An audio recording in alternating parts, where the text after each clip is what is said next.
I've been living in this country for all my life, for 50 years, and 25%, more than that, of my life was... Personne ne s'y attendait. À 67 ans, Cécilia Attias, l'ancienne première dame de France, est à la tête d'une fortune colossale. Celle qui fut jadis l'épouse de Nicolas Sarkozy vit aujourd'hui entre Manhattan, Marrakech et Paris, dans un univers de luxe et de mystère qui fascine autant qu'il dérange. Ses résidences valent des millions, ses voitures sont des bijoux d'ingénierie et son influence continue de s'étendre bien au-delà des frontières françaises. Pourtant, rien ne laissait présager un tel destin pour cette femme longtemps prisonnière du protocole présidentiel et du regard public. Dans les cercles mondains, on murmure qu'elle serait devenue l'une des femmes les plus puissantes de la sphère privée. Une reine sans couronne, mais dotée d'un empire silencieux. À Marrakech, sa villa somptueuse attire les élites du monde entier. À New York, son appartement dominant Central Park symbolise une réussite tranquille, mais incontestable. Et à Paris, elle conserve un pied-à-terre discret où elle retrouve ses proches, loin des caméras. Partout où elle passe, la même aura, élégance, distance, et cette impression troublante d'un pouvoir qui ne s'affiche plus, mais se ressent. Ce retour sous les projecteurs intrigue la France. Comment cette femme, longtemps perçue comme une figure effacée derrière un président tout-puissant, a-t-elle su rebâtir sa vie pour devenir une icône d'indépendance et de raffinement ? Derrière les portes closes de ses villas, entre jets privés et forums internationaux, Cécilia trace une route déroutante, faite de contrastes et de convictions.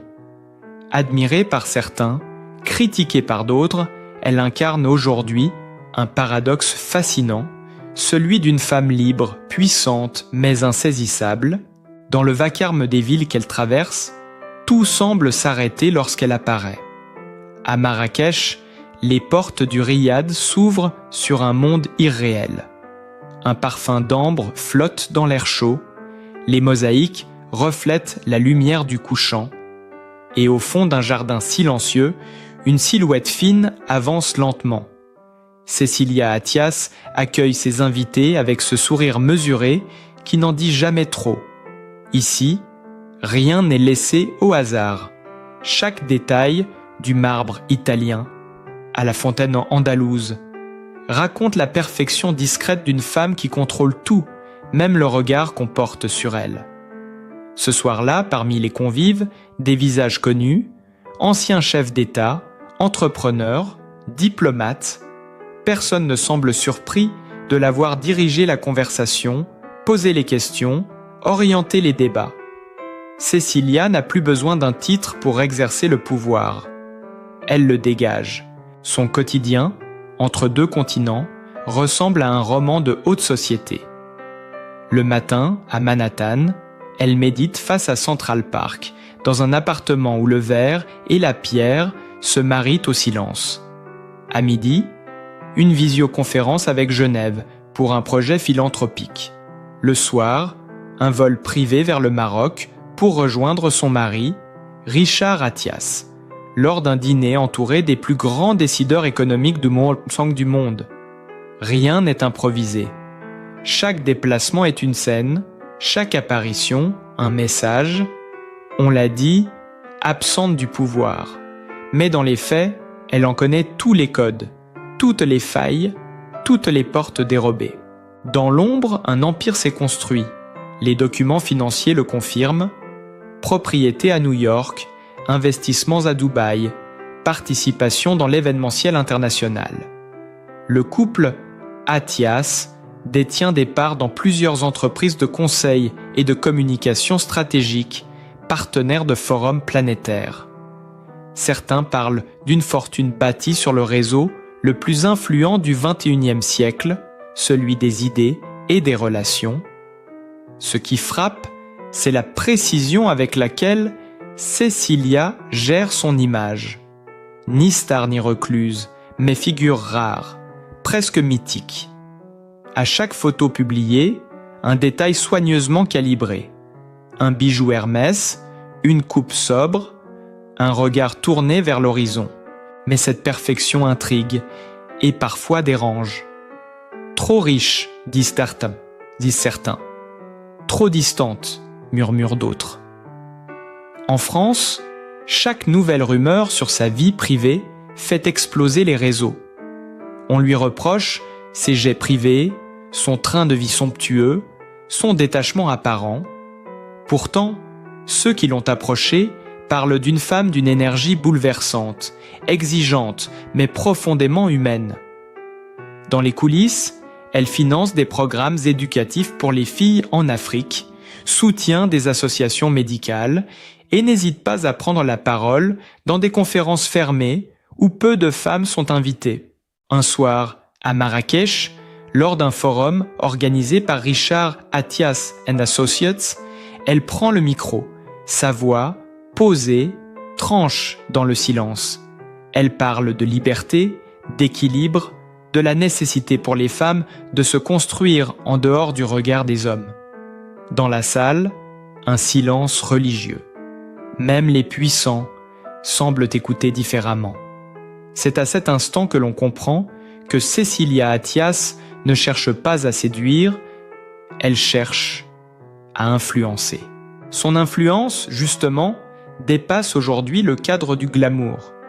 Dans les salons privés de Genève ou de New York, on évoque ses conseils, ses introductions, sa capacité à ouvrir des portes fermées à d'autres. Certains la décrivent comme la femme la plus discrètement connectée d'Europe. D'autres, plus critiques, parlent d'un pouvoir sans visage, incarné par une femme qui sait que la véritable autorité ne se montre jamais frontalement. Chaque année, son nom revient dans les pages des magazines, tantôt comme modèle de réussite féminine, tantôt comme symbole d'un luxe jugé provoquant. Mais derrière ces titres se cache une réalité plus subtile, celle d'une femme qui a survécu à la tempête médiatique, reconstruit sa vie et réinventé son image. Elle a compris que le silence pouvait être une arme. Et pendant que la France s'interroge, elle poursuit sa route, sereine. À 10 000 mètres d'altitude, dans le calme ouaté d'un jet privé, elle feuillette les notes d'un prochain forum, un bracelet d'or fin glissant à son poignet. Dehors, la nuit s'étire au-dessus de l'Atlantique. En bas, les lumières de l'Europe scintillent. Là, entre ciel et terre, Cécilia Attias semble à sa place. Dans cet espace où le pouvoir se conjugue à l'élégance, où la richesse devient un langage et où chaque silence vaut une déclaration. Je n'ai jamais cherché la richesse. La voix de Cécilia Attias résonne posément, presque lasse, mais chaque mot porte un poids ancien. Devant un parterre d'invités triés sur le volet, elle se redresse, le regard ferme. Ce que j'ai bâti, je l'ai bâti après avoir tout perdu, le pouvoir, la stabilité, la confiance publique. J'ai connu les jugements, les caricatures, les murmures, mais personne ne sait ce que cela coûte de renaître quand tout le monde vous croit fini. Le silence dans la salle devient dense, comme si chacun sentait que derrière les murs dorés de Marrakech, elle venait enfin d'ouvrir une brèche. Cécilia parle sans détour. Elle ne cherche plus à plaire ni à se défendre. Elle veut dire la vérité telle qu'elle la ressent. On m'a vue comme une femme de luxe, une ombre derrière un homme d'État, puis comme une privilégiée vivant dans un monde hors du réel. Mais on oublie que derrière chaque apparence, il y a des blessures, des nuits blanches, des décisions impossibles. Sa main tremble légèrement avant de se poser sur la table. J'ai été jugé pour avoir voulu exister autrement. Pourtant, tout ce que je possède aujourd'hui n'est pas un trophée, mais une armure. Le ton monte, pas dans la colère, mais dans une intensité rare. Le luxe, pour moi, n'a jamais été une question d'argent. C'est une manière de reprendre le contrôle. Quand vous avez été exposé, Trahie, utilisée comme un symbole, le silence et la beauté deviennent vos seules protections. Elle marque une pause, respire profondément. Les caméras, exceptionnellement autorisées, captent la moindre nuance de son visage. Ses yeux brillent, non pas de fierté, mais d'une sorte de lucidité mélancolique. Elle poursuit, plus douce, mais tout aussi tranchante. Je n'ai pas fui la France, j'ai fui le vacarme. La phrase tombe comme un verdict. On m'a reproché mes maisons, mes voitures, mes voyages, mais qui peut comprendre ce besoin de distance quand votre nom est devenu une cage? J'ai reconstruit ailleurs ce qu'on m'avait arraché. Ma paix. À mesure qu'elle parle, la tension se relâche. Certains visages dans la salle s'adoucissent, d'autres restent figés, incapables de savoir si cette confession est une justification ou une revanche. Oui, j'ai choisi la discrétion, le confort, la beauté. Ce n'est pas un crime, c'est une forme de survie. Son regard se tourne vers Richard Attias, assis au premier rang. Avec lui, j'ai appris qu'on peut influencer sans dominer, qu'on peut servir sans se montrer. Puis, presque en un murmure, elle ajoute « Je n'ai pas peur d'être jugée. Ce que j'ai vécu m'a rendu imperméable aux opinions. Mais je refuse qu'on réduise ma vie à une succession de photos ou de chiffres. J'ai aimé, j'ai souffert, j'ai choisi. Et chaque choix, même le plus luxueux, a été un cri de liberté. » La salle se lève lentement. Ce soir-là, pour la première fois depuis longtemps, Cecilia Attias ne semble plus être une énigme. Elle est simplement une femme qui ose enfin dire « Je suis restée debout ». Mais derrière cette déclaration solennelle, un autre récit, plus discret, commence à circuler. Un récit que personne n'avait encore osé raconter à voix haute. Dans l'entourage de Cecilia Attias, certains parlent d'un réseau invisible, soigneusement construit au fil des années, un tissu de relations et d'accords discrets qui expliquerait en partie la stabilité de son empire. Selon plusieurs sources proches du couple, certaines de leurs propriétés ne seraient pas seulement des résidences de prestige, mais aussi des lieux de rencontre confidentiels où se scellent des alliances économiques et politiques d'envergure. Un ancien collaborateur de Richard Attias, sous couvert d'anonymat, aurait confié « À Marrakech, rien n'est laissé au hasard. Les invités ne sont jamais choisis par hasard. Les dîners sont planifiés des mois à l'avance et certaines discussions n'apparaissent dans aucun communiqué officiel. Ce même témoin évoque des réunions nocturnes où se mêlent chefs d'État, financiers et stratèges de la communication mondiale. Cecilia y assisterait toujours silencieuse, observatrice, mais décisive au moment clé. Elle ne parle pas beaucoup, mais quand elle parle, tout s'arrête. D'autres documents consultés par des journalistes étrangers font état d'investissements croisés entre plusieurs structures appartenant à la Richard Attias and Associates et des fondations privées domiciliées à Genève. Rien d'illégal, mais une opacité assumée qui alimente la fascination. L'une de ces entités serait liée à un projet de développement éducatif au Moyen-Orient où Cecilia aurait joué un rôle de marraine discrète, apportant financement et visibilité sans jamais signer officiellement. Une note confidentielle, transmise à la presse économique, décrit même un projet de résidence ultra sécurisé en préparation près de Tanger, baptisé Elysium. Ce domaine, inspiré par l'architecture andalouse, accueillerait des retraites d'éco-stratégie pour dirigeants et philanthropes. Selon le document, Cecilia en superviserait personnellement le design intérieur. Un proche assure, elle veut créer un lieu où pouvoir et sérénité cohabitent. C'est son œuvre secrète. Les révélations s'enchaînent et plus elles se multiplient, plus le mystère s'épaissit. Certains observateurs estime que cette face cachée n'est pas un hasard, mais une stratégie pensée depuis longtemps. En transformant sa discrétion en marque, Cecilia Attias aurait bâti une influence parallèle, à l'abri du tumulte médiatique. D'un côté, la philanthropie visible et respectable. De l'autre, les connexions silencieuses, les réunions feutrées, les échanges codés. Un diplomate européen, régulièrement invité à ces événements, résume la situation d'une phrase : elle n'a pas besoin d'être au pouvoir. Elle a mieux que ça, les clés de ceux qui le détiennent. Ces confidences, jamais confirmées, jamais démenties, renforcent l'aura d'un personnage insaisissable. Derrière les rideaux de soie et les murs blancs de ces villas, Cecilia Attias semble orchestrer une partition dont peu connaissent la mélodie. Tout ce que l'on sait, c'est que chaque pas, chaque silence, chaque sourire fait partie d'un plan plus vaste.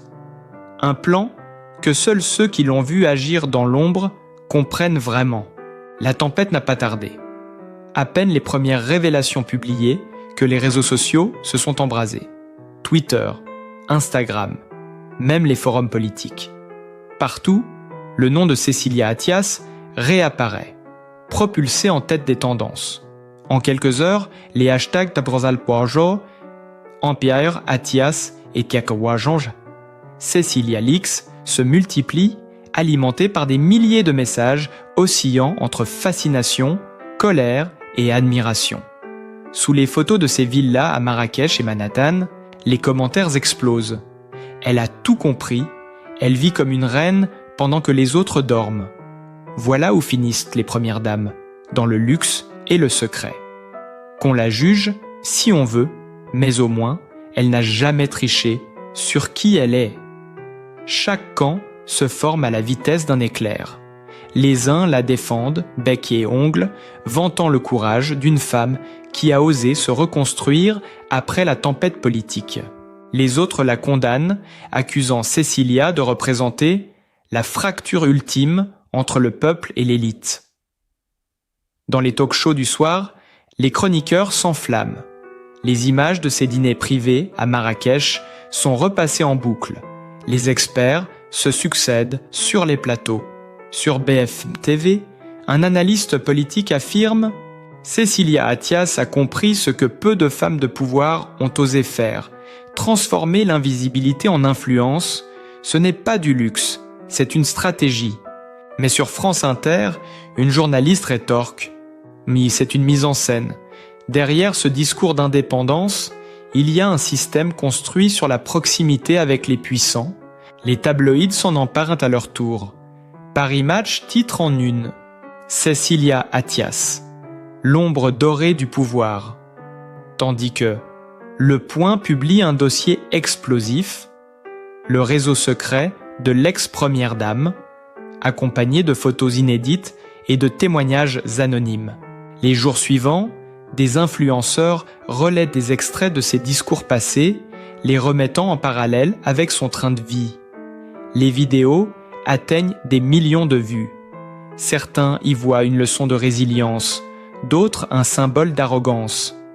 Un tweet viral résume le sentiment ambiant. Elle voulait le silence. Elle a créé le bruit le plus assourdissant de 2025. Dans les rédactions parisiennes, c'est l'effervescence. Des journalistes fouillent les archives, contactent d'anciens conseillers de l'époque, Sarkozy, réexaminent des photos oubliées. Tout semble soudain se relier. Un dîner diplomatique à Dubaï, un déplacement privé à Genève, un contrat signé à New York. Le mystère devient obsession nationale. Pendant ce temps, Cecilia se tait. Aucune déclaration officielle, aucune réponse. Son dernier post sur Instagram, une simple photo d'un lever de soleil au-dessus du désert marocain, légendé, la lumière finit toujours par revenir, devient virale à son tour. Les interprétations s'enchaînent. Message de paix, provocation silencieuse, confession déguisée, les débats s'enveniment. Des tribunes apparaissent dans les journaux, Faut-il juger Cécilia ou l'admirer ? Écrit Le Monde. Les éditorialistes dénoncent la fascination morbide d'une France obsédée par le luxe et la morale, mais le public, lui, ne décroche plus. L'histoire est trop captivante, trop humaine, trop symbolique, et tandis que les chaînes d'information comptent les clics et les réactions, une vérité s'impose.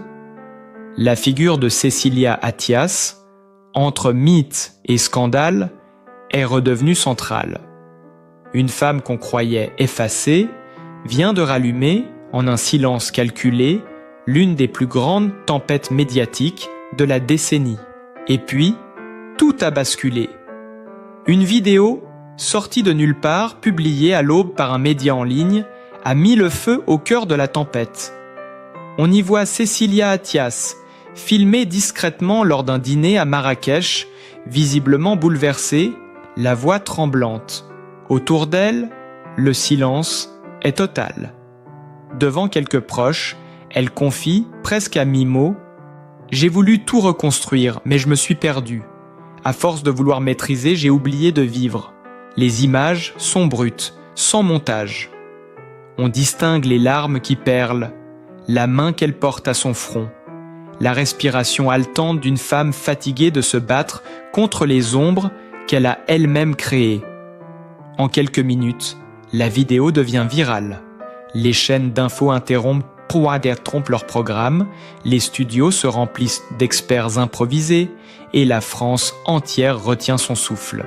C'est le moment où la légende se fissure. Ce que beaucoup prenaient pour une construction parfaite se révèle traversé de failles humaines presque tragiques. On comprend alors que derrière la froideur du contrôle, il y avait une lutte intérieure, un cri étouffé depuis des années.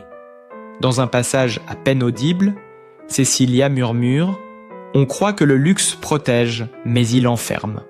On pense fuir le regard des autres, et c'est soi qu'on perd en chemin. Les mots claquent comme une confession arrachée à la douleur. » À Paris, la réaction est immédiate. Certains y voient un moment de sincérité bouleversant, d'autres, une mise en scène calculée pour apaiser la crise. Mais les images sont trop vraies, trop chargées pour être feintes, les larmes ne mentent pas. Quelques heures plus tard, un communiqué officiel paraît. Cécilia Attias annonce se retirer temporairement de la vie publique. Aucun détail, aucune justification, seulement une phrase. Il est temps de redevenir simplement humaine. Le choc est immense. Les journalistes campent devant ces résidences, les chaînes diffusent en boucle les dernières apparitions publiques du couple Attias. On la revoit, radieuse à New York, élégante à Dubaï, implacable à Marrakech. Tout semble désormais teinté d'un vertige nouveau, celui de la fragilité. Au Maroc, des témoins racontent avoir vu, ce même soir, les gardes du corps fermer les grilles de la villa, avant que les lumières ne s'éteignent une à une. À l'intérieur, dit-on, elle aurait passé des heures seule dans le patio, le regard perdu dans les reflets de la piscine, tandis que le vent du désert faisait trembler les lanternes. Cette nuit-là, le silence est devenu plus assourdissant que n'importe quel scandale. La femme de pouvoir, l'icône de la maîtrise, venait de tomber le masque. Et dans cette chute apparente, il y avait une étrange beauté, celle d'une vérité enfin nue. Le lendemain, les journaux titrent « Les larmes de Cécilia », Le Parisien, L'Empire vacille, Le Monde, Une reine sans royaume, Le Figaro. Mais pour ceux qui ont vu cette vidéo, une autre impression domine, celle d'avoir assisté à quelque chose de rare, d'humain, de déchirant. Cécilia Attias n'était plus la femme des forums ni des villas. Elle était une âme à nu, face à son propre reflet murmurant, peut-être pour la première fois, une phrase que personne n'attendait. « Je ne veux plus être une image, je veux exister ». Depuis ce soir-là, le monde de Cécilia Attias s'est lentement refermé. Plus de dîners fastueux, plus de jets privés. Marrakech, jadis théâtre de réceptions scintillantes, est devenu un refuge silencieux. elle y vit toujours, mais désormais à huis clos. Les rideaux restent tirés, le jardin, autrefois animé de rire, n'accueille plus que le chant du vent. Les rares visiteurs parlent d'une femme apaisée, mais changée, comme si quelque chose s'était brisé à jamais, laissant place à une nouvelle forme de force, plus intérieure. Richard Attias, lui, continue ses activités internationales, mais sans la présence constante de celle qui fut longtemps son ombre élégante. Il la protège du tumulte, la laisse respirer, consciente qu'aucune armure ne résiste éternellement à la pression des regards. Cécilia a redéfini ses priorités, moins d'apparence, plus de silence. Elle consacre son temps à sa fondation, en toute discrétion, et à ses petits-enfants qu'elle reçoit loin des caméras. Les médias, lassés de l'attendre, ont fini par détourner le regard. Ce qui reste aujourd'hui, c'est une légende atténuée, un parfum de mystère qui persiste sans fracas. Ses proches disent qu'elle lit beaucoup, peint parfois, et marche longuement au crépuscule. Elle ne parle plus de pouvoir ni de luxe, mais d'équilibre, de pardon, de temps. Dans une rare correspondance adressée à un ami journaliste, elle aurait écrit « J'ai passé la moitié de ma vie à fuir ce que j'étais, et l'autre moitié à le retrouver. » Peut-être est-ce cela, au fond, le véritable luxe qu'elle cherchait, celui de se retrouver enfin seule, libre et en paix. Et si, derrière les portes closes de Marrakech, Cécilia Attias n'était plus l'icône du faste, mais simplement une femme qui a survécu à elle-même. Les années passent, et avec elles s'effacent les éclats du passé. Ce qui demeure, c'est le silence d'une femme qui a tout connu. La lumière, le pouvoir, l'amour et la solitude. Peut-être que la vraie richesse n'est pas faite d'or ni de marbre, mais du courage de se regarder en face quand tout s'écroule. Cécilia Attias, aujourd'hui, incarne cette vérité universelle. Aucun destin, aussi éclatant soit-il, n'échappe au temps ni au besoin d'amour. Le luxe finit toujours par s'effacer devant la quête de sens.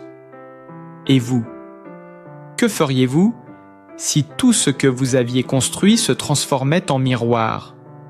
Si cette histoire vous a touché, n'hésitez pas à laisser à partager votre ressenti et à vous abonner pour découvrir d'autres destins hors du commun. Des vies faites de gloire, de chute et de renaissance. Parce que derrière chaque nom célèbre, il y a toujours une âme qui cherche simplement à être comprise.